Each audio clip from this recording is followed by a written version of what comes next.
Hello, everybody, and welcome back to the Inner Sanctums YouTube channel for this special AFLW off-season review.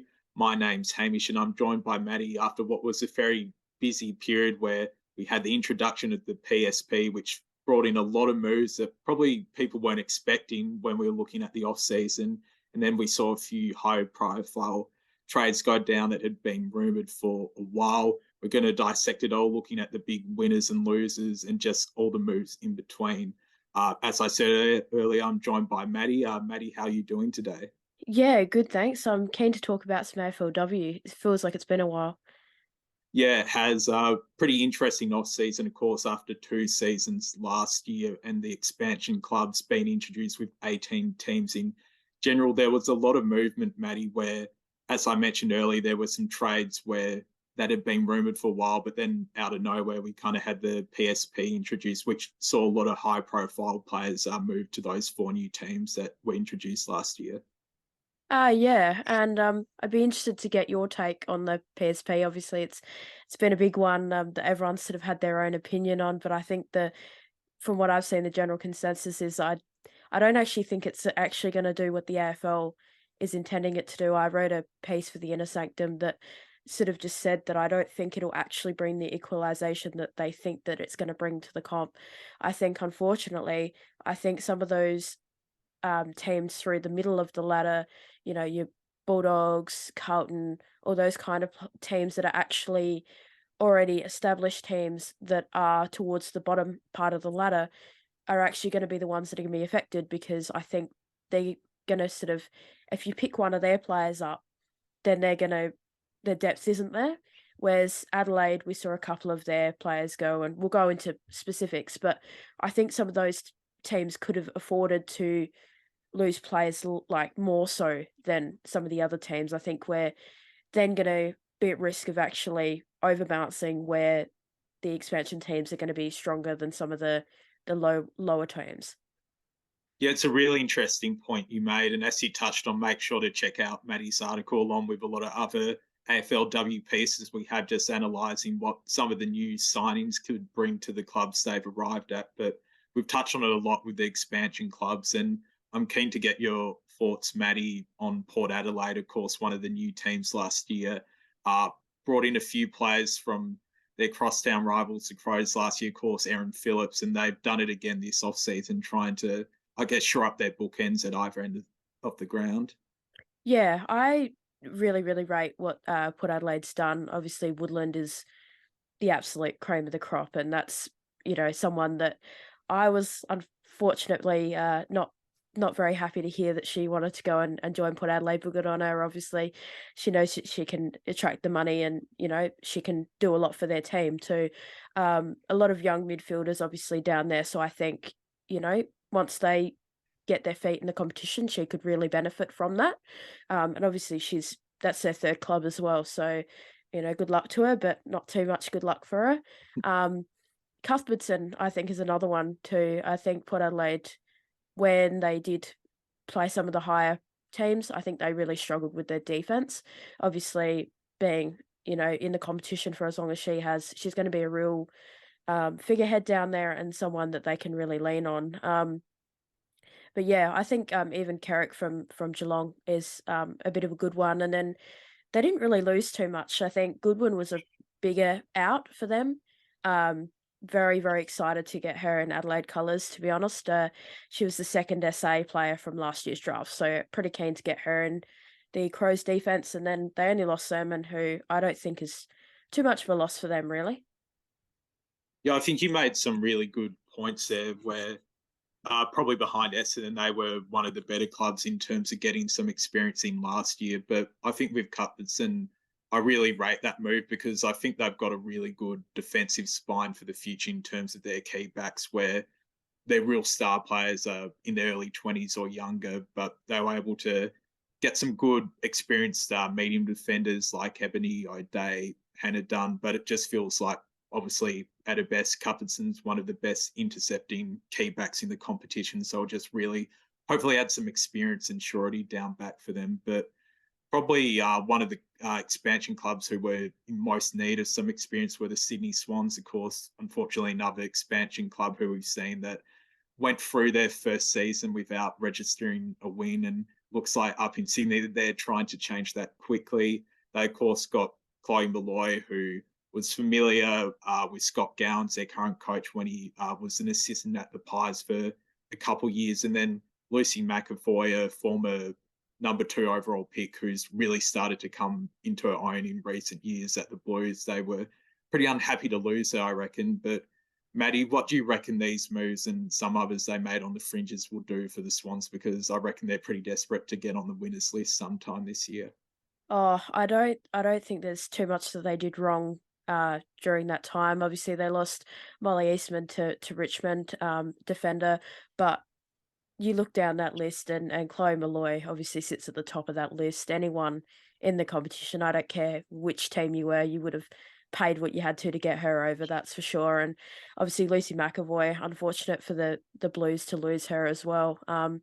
But then I really rate the acquisition of Bullis, Hayley Bullis from West Coast. She's been around for a bit, but I think they've got obviously a lot of young midfielders, and they're going to be very good midfielders when they sort of get the experience under their belt. But I think she's going to go a long way to hopefully just being. They've got quite a few players that are just that experienced player. They're not the top tier sort of talent, but they've been around for a bit, and I think that'll really help bring that young top tier talent up. And obviously Gardner from Geelong, I think, is a really good one for them as well. They've got a couple of Irish talents in as well, which will be interesting to see what they bring. Yeah, absolutely. I really like what they did because, as you touched on, they've got a really good base of young talent. They're able to really target the New South Wales draft zone in their first year, getting some good players. And to be fair, they did try and have a crack in getting in some of the big names last year. They tried to raid the Bulldogs and North, but those players stuck fat. So I guess probably the PSB was, if out of the expansion clubs, probably for more them in general, they were even given special exemptions on top of that to give Chloe Malloy a 5-year deal to get away from the Pies. So I think it's really good for them that they've now got that experience to help complement those players, and they've already got on their list, and hopefully that first win isn't too far away. And another club who was an expansion team last year and finished probably a bit lower than they would have liked to is Hawthorn. And Beth Goddard, of course, a former premiership coach. I'm sure she wants to be lifting silverware sooner rather than later, and she's decided to prize 2 experienced premiership players to try and make that happen pretty soon for the Hawks. Yeah, well, that was the big scalp, wasn't it? I mean, apart from Malloy, Bates and Bodie, I really didn't see them ever coming out of Brisbane's lineup. And yeah, it took the PSP to do that, unfortunately. I think you can't say enough about what they do for Brisbane, let alone what they could do for Hawthorn. Um, Bodie, obviously they're losing Duffin down in, she was playing down forward for Hawks, so she'll, slot straight into that forward line. And Bates is just, obviously she won the league best and fairest. She's absolute class, and they only lost, Eliza Shannon to do that, so I don't think that's too bad. I think obviously she was pretty decent for them. She was sort of stand out from the VFL program, but yeah, you can't really do too much about that when you get those 2 names in. Yeah, absolutely. I think if you count that as a trade-off, I think the Hawks would be pretty happy to do that. And as you touched on, I think not only getting the quality of players in there, both former Australians, really good players, but also the leadership they bring. They're both premiership players. So for a club that's like a lot of the expansion clubs, got a lot of young talent from last year's draft, they'll just be really able to set the way down at Waverley, along with Beck Goddard, who, probably couldn't get too much of a better mentor than her to guide them through. Looks like it will be good times for the Hawks. And the final expansion club, Essendon, they were the least busy out of all the 4 teams, which made sense because they were the one real club last year who actually went and got some big name players. Of course, Maddie Press-Barker's been at the top of that list, but the Dons just kind of added to their list with some holes on there. I was a big fan of them getting Brooke Brown, a really talented Tasmanian player who, as a defender, combines really good run and dash while also being a key position size. But Maddie, what did you make of their moves? Because they were the one club last year out of the expansion sides who actually looked like they could make a bit of noise, were circling around the finals. What do you reckon these sort of moves can do for them this year? Yeah, well, I think they were obviously they had some, again, some top end talent with Press Parker and G and all those sorts of, obviously Paige Scott is going to be coming up as well. So I think they just needed to shore some of the pieces around them. And yeah, as you said, Brooke Brown, I reckon I really rate that. But then also just some role players like Cody Jakes and Brooke Walker, obviously from Carlton. But then also Leah Cutting, they're a bit short at the moment with sort of rucks apart from Wales and Marshall. I think they've only got, they're a bit short there. So Cutting's, I think she's 30 odd. So I think she's just sort of got that experience, but she's not going to be sort of in the way of a developing young player as well. So I think that'll work well. Yeah, absolutely. Really interested to see what expansion clubs can do with those PSB signings, and guess hopefully for the clubs who lost those players, they get some good draft compensation in return. But the one major player who weren't an expansion club were probably the Saints. They had a really big off season, except through trade, where had to bring some players in. Truth be told, it's probably the off season they would have liked to have when they entered the league as an expansion club, because the thing St Kilda's always really lacked is kind of those experienced, classy players from another side, and they certainly satisfied some holes on their list this off season. But Maddie, I think it's fair to say they also lost a bit in return to kind of secure some of these big signings that they got in.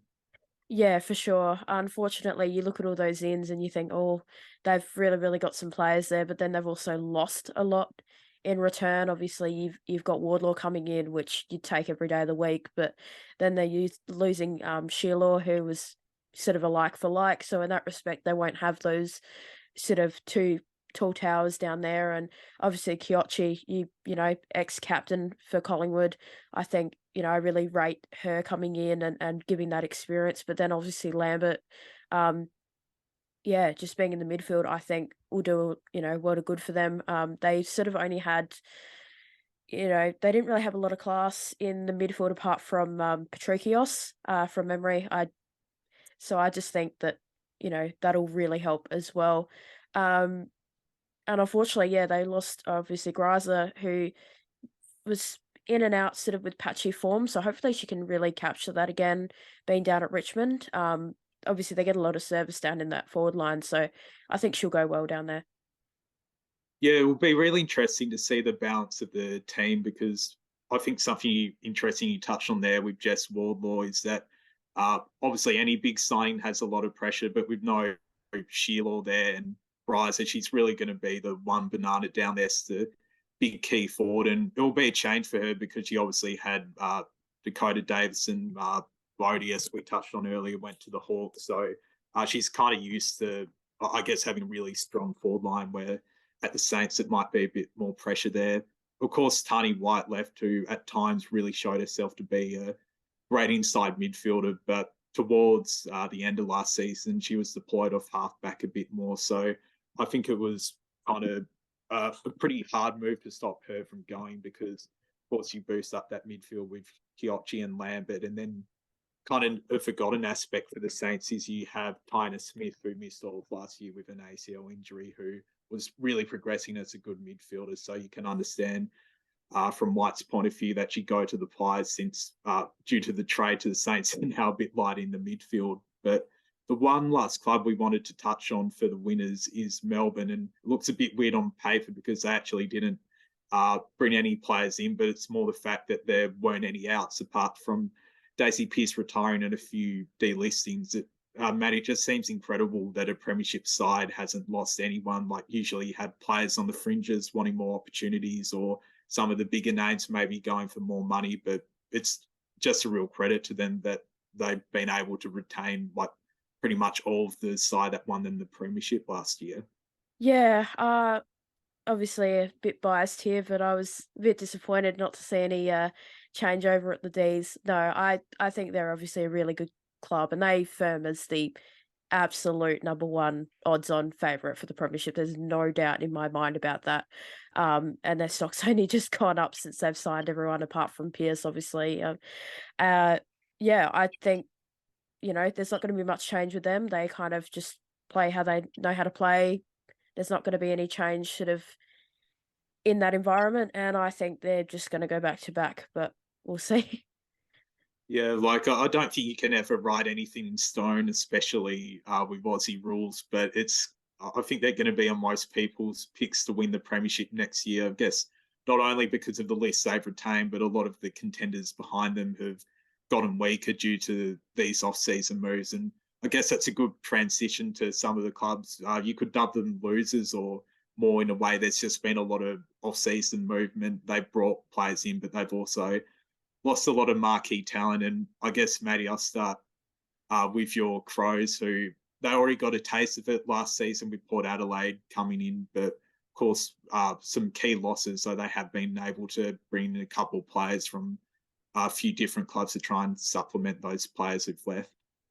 Yeah, I sort of actually see us coming off. I thought we were going to come off worse off for this PSP ordeal. To be honest, I thought, there was reports of Monty wanting to leave, so I thought we were going to be down to ruck, you know, sort of forwards, etc. But bringing in Jess Allen, I'll be keen to see what she does in the environment. Obviously, being with her older sister, Sarah down in, well, she'll be down in defence, but I think that Jess will probably be a ruck forward type. I think she'll probably be ruck duties, and probably Gould will be the one that'll take, obviously, the spot vacated by Woodland.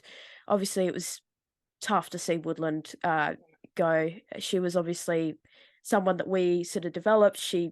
We picked her back up after she, got delisted by Melbourne, and we sort of turned her into what she was. But that was going to happen anyway, I think, when this came about. So I'm really, really happy, as I said, with Goodwin coming in. I think she is just going to absolutely thrive, and we've got a really young defense. So I think they're all going to grow together, and hopefully next premiership push in a couple of years. But and it only costs the Simmons and a couple of picks, which I'm pretty happy with that. Yeah, I think you make some good points. And I think, if anything, we've learned about Adelaide since the AFLW's existed is that they're always thereabouts. There's always a lot of good South Australian talent coming through, and there just seems to be a really strong culture at the club that even when they lose some players, they'll still find a way to go again. And I guess a sentiment that also applies to with another club is Brisbane, who I think it's hard to argue no club's been hit harder by them. Of course, Gold Coast coming in, it meant they lost a lot of players, but just over the years, they've seen marquee player out and marquee player leave the club, and they still found a way to compete, even finally break through for that elusive premiership a couple of years ago. So, Maddie, how do you think they're poised? They've lost two All Australians. One of them a former league best and fairest, and Craig Starcevich also, when announcing the players who had re-signed, had a kind of pointed comment where you probably didn't need to read too far between the lines about, I guess, saying the players have committed, have bought into the cause and what we're building here. So probably not happy with the Stars they've lost again, but they've still got a pretty core list of a team that did go to the grand final last season. So you'd think that just based on their culture and the remaining talent on their list, that they can still be quite competitive. Yeah, for sure. I mean, obviously, I think they're going to probably be mid to bottom of the top of the table. I think they've still got that class, and you know, but I think it'll be a lot for them. Obviously, they get in done from Ireland. Again, it'll be really good to see some more Irish talent. But Ellie Hampson, I think she made the right choice coming over as a mid. I think if anyone was a young midfielder and not getting as much opportunity or just wanting more opportunity, you'd jump at the chance to go to Brisbane, especially after they've had the losses that they've had. So I think she might be one that might actually sort of rise up and benefit from that. Yeah, absolutely. And I guess, as we touched on, there's still a lot of really good talent on that list. Kathy Spark, I believe, Hawthorn were trying to pour for trio robbery, but the Lions were able to hold on to her in the end. So I think while the initial blow of losing those two players to Hawthorn would have really stung, they'd be happy to have gotten through the trade period. Obviously, losing Wardlaw, but that was kind of forecast for a little way out. They've still got a really good forward line. They're a really good defensive-minded team, and Craig Starcevich, he's proven over the journey that they've established a really strong culture up there that can survive player raids. Another club, Collingwood, not hit as hard as Brisbane has been in the past, but of course, were pretty badly damaged when North Melbourne came into the competition. And while this off-season wasn't to that extent, they still lost some really key players with, of course, Chloe Malloy, who I think is pretty hard to replace as a player in terms of what she brings to the table leaving. And then their inaugural captain and Jamie Lambert, who was an All-Australian last year, leaving, where I think it's going to be tough for Pies fans to swallow, me speaking as one of them, because probably their ceiling next year goes from, if they got those two players back with Bree Davey and Benici coming off ACLs, they could have been a premiership contender, where now maybe more bottom of the 8 at best. But I guess the one good thing, Maddie, is with some of the players they've acquired, there's some young upside where they can try and refresh and rejuvenate this list on the run without trying to bottom out. Yeah, I sort of think they've sort of gone where Adelaide have gone. Adelaide, if you sort of look at them the last couple of seasons, they have tried to hit the draft and try and actually get some youth in, and you haven't noticed it. But as Adelaide have lost some of the top end talent due to expansion, they've also had those younger ones that have been able to slowly step up in that environment. And I think we will see that at Collingwood, as you said, like Tiny White coming in, Grace Campbell, Nell Morris Dalton. I think they've got some really good acquisitions there. I think all three are really rate that. And yes, they've lost a lot of talent, and obviously they've had Downey retire as well. But I think that'll be maybe a bit of short term pain for long term gain as such. Yeah, absolutely. And I think they're going to be a club also to watch with if they decide to target the supplemental draft. Of course, only mature age players this year due to there being, I guess, anomaly of 2 seasons last year. But I guess we've seen some clubs attack delisted free agency now that the trade period's ended. But I guess there's still some moves to be made on the run to, I guess, fill any holes left in the list. Uh, Another club who unfortunately it feels like you could probably put them in the losers of the off season probably for the last 3 or 4 seasons running is Carlton. I'd say this year in I guess comparison to other years they haven't been hit as hard, but I think the issue is that just so much talent has gone out of the door from that 2021 grand final side that they had, that it's the cupboard's starting to look a little bare in terms of the genuine stars that they have. What do you make of it, Maddie? Obviously, they're still waiting to appoint a senior coach at this time after Daniel Harford left. And in general, there's been a lot of shake-up of the women's football department that I guess hopefully for Blues fans, they can really attack the draft hard in the coming years to hopefully build that next side that can start contending again. Yeah, well, I think that they've lost sort of a couple of players every year for the last seemingly couple of seasons, and I think hopefully that just means that they're hitting the bottom of that trough, and hopefully they're going to sort of head up. I think obviously the main one is Lucy McAvoy, and you never like losing one of your absolute top, draft talents from only, a season or so ago.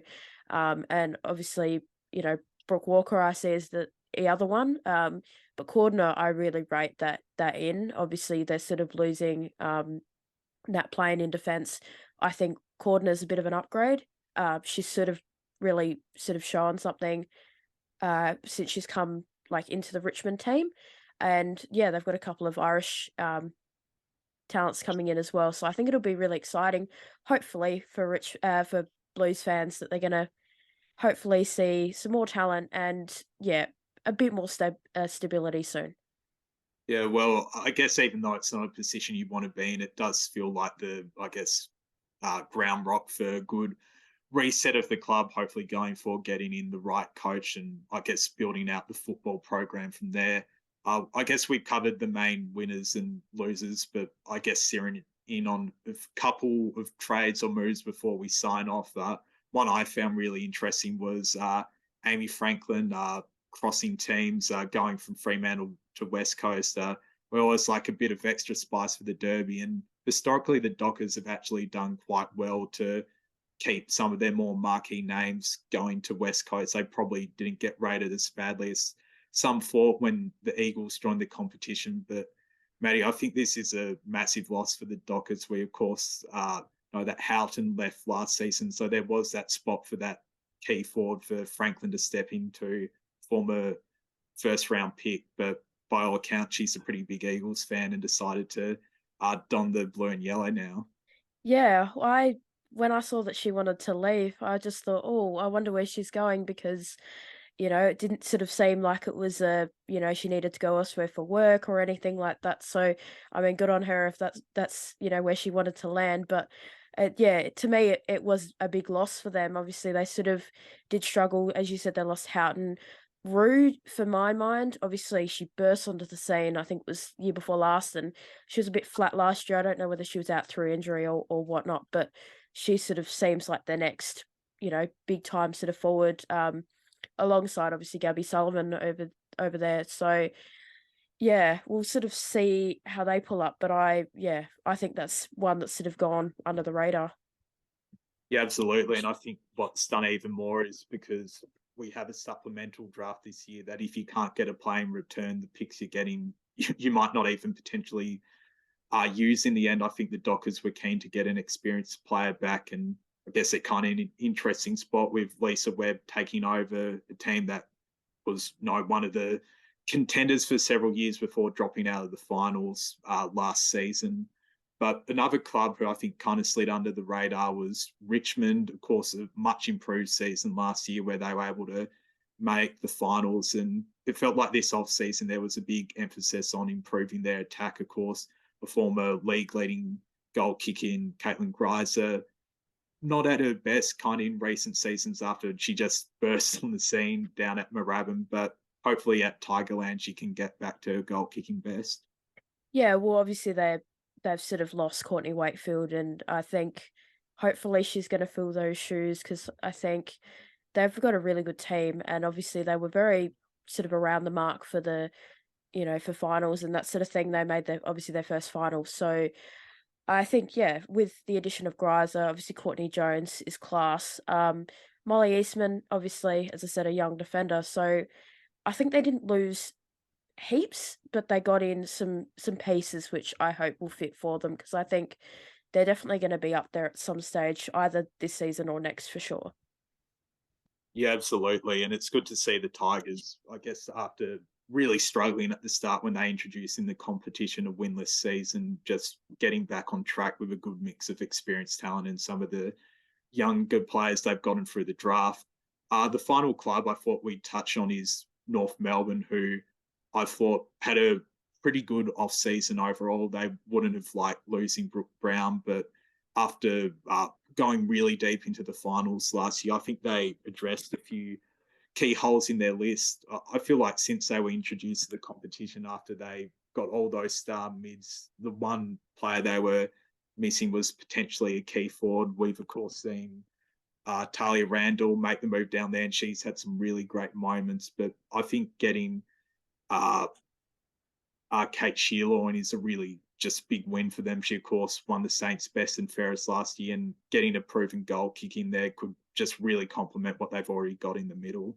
Yeah, again, I think slid under the radar because I haven't pulled in the absolute top names, but I think, yeah, as you said, Kate Shearlaw, I think that's a really, really good get for them. They've obviously their midfield is class and they've done really well in defense, obviously with Emma Carney and etc. down there. So I think that's one spot that they can really shore up, and that's I think where they've gotten into shootouts with other teams. That's where they've lacked is being able to put the score on the board. So I think they've got a couple of young players in, obviously Eliza Shannon and Lulu Pullier from Brisbane. If you're a young player and you're not getting a goal, you're out through injury at Brisbane. It's not too bad if you can go somewhere else and get snapped up. So yeah, I really, really rate what they've done as well. Yeah, absolutely. And I reckon there'll be another club who's around the mark like they were last season. But that was everything we were here to cover for the Inner Sanctum after a very busy trade period. I'm sure a lot of supporters from clubs are either very happy or sad after securing some of the marquee names or seeing them go out the door at their club.